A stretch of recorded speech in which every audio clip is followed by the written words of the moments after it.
अस्सलाम वालेकुम दोस्तों, मुझे कहते हैं शब्बीर अहमद। मैंने 5 साल एंजाइटी, डिप्रेशन और पैनिक अटैक्स जैसे तूफ़ानों का सामना किया है और आज मैं ज़िंदा हूँ, पुरसुकून हूँ, क्योंकि मैंने ख़ुद को पहचाना, ख़ुद को समझा और ख़ुद को ठीक करने की कोशिश की और उस कोशिश में मैं कामयाब हो गया। जब मैंने अपनी कहानी वीडियोज़ के ज़रिए सुनाई तो बहुत से लोग मुझसे राब्ता करने लगे। लोग कह रहे थे पहली दफ़ा हमें ये पता चला कि जो हम सालों से झेल रहे हैं वो एंजाइटी या डिप्रेशन है, वरना इससे पहले वो हर दरवाज़ा खटखटा चुके थे। किसी ने सीटी स्कैन करवाया था, किसी ने एमआरआई करवाई, किसी को कैंसर का वहम था, किसी ने दिल की इको और ईसीजी करवा रखी थी, लेकिन कहीं कुछ नहीं निकला था। असल में वो हर चीज़ से ठीक थे, सारे रिपोर्ट्स क्लियर थे उनके। असल में ये एंजाइटी थी और ये anxiety Aahista Aahista panic attack की शक्ल इख्तियार कर गई। अब सवाल यह है कि एंजाइटी है क्या? ये वो कैफियत है जहाँ इंसान हाल में नहीं होता, ना वो अपने माजी से आज़ाद होता है, ना अपने मुस्तकबिल से मुतमईन होता है। माजी को सोचकर जले जा रहा होता है, काश ऐसा ना होता, काश वैसा ना हो जाता, मेरे साथ ऐसा ना हो जाए, मेरे साथ वैसा ना हो जाए, मेरे बीवी बच्चों का क्या होगा, मेरा मुस्तकबिल कैसा होगा, मेरी शादी कैसी होगी, मैं बाहर कैसे निकलूँगा, मैं लोगों से कैसे मिलूँगा, लोग मुझे देख रहे होंगे या किसी को कुछ करता देखते तो ये क्या मैं इस तरह कुछ कर पाऊँगा। तो इस तरह की सारी सोचें जहन में चल रही होती हैं और यही सोच हमें बताती है कि हमने रब्बे कायनात पर पूरा यकीन नहीं रखा, हम उस पर पूरा ईमान न ला सके। ईमान जो इंसान को पालने वाले पर भरोसा सिखाता है। एंजाइटी एक वसवसों और शिकवों की बीमारी है। ये आपको खुद पर शक करवाती है, दूसरों पर शक करवाती है, आप हर बात में नेगेटिव सोचने लगते हैं, हर चीज़ में ख़तरा नज़र आता है, दिल की धड़कन तेज़ हो जाती है, सांस फूलने लगती है, जिस्म में इतनी थकावट के 5 मिनट का काम भी पहाड़ लगता है और फिर आप आहिस्ता आहिस्ता लोगों से दूर होने लगते हैं, एक कमरे तक महदूद हो जाते हैं और दुनिया से कट जाते हैं, दोस्त अहबाब से कट जाते हैं, लोगों से किनारा कशी करते हैं, एक तरफ हो जाते हैं, बिला वजह खौफ में मुब्तला हो जाते हैं।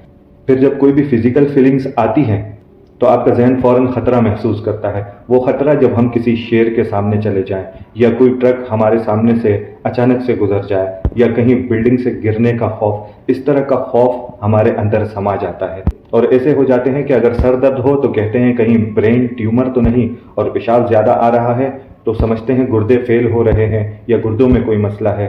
हालांकि ये सब फाइट एंड फ्लाइट मूड का रिस्पॉन्स का हिस्सा होता है, लेकिन एंजाइटी के मरीज़ को ये समझ नहीं आती।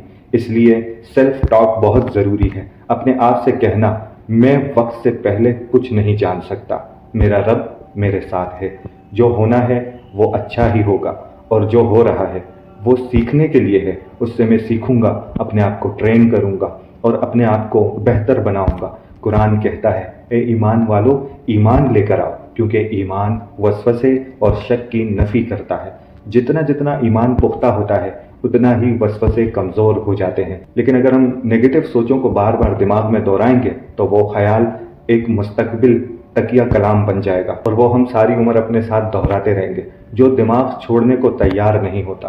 फिर आता है पैनिक अटैक। जिस्म कांप रहा होता है, सांस रुक रही होती है, दिल ऐसे धड़क रहा होता है जैसे अभी बंद हो जाएगा और इंसान को लगता है कि बस अब मेरा वक्त आ गया है, मौत का फरिश्ता आ चुका है।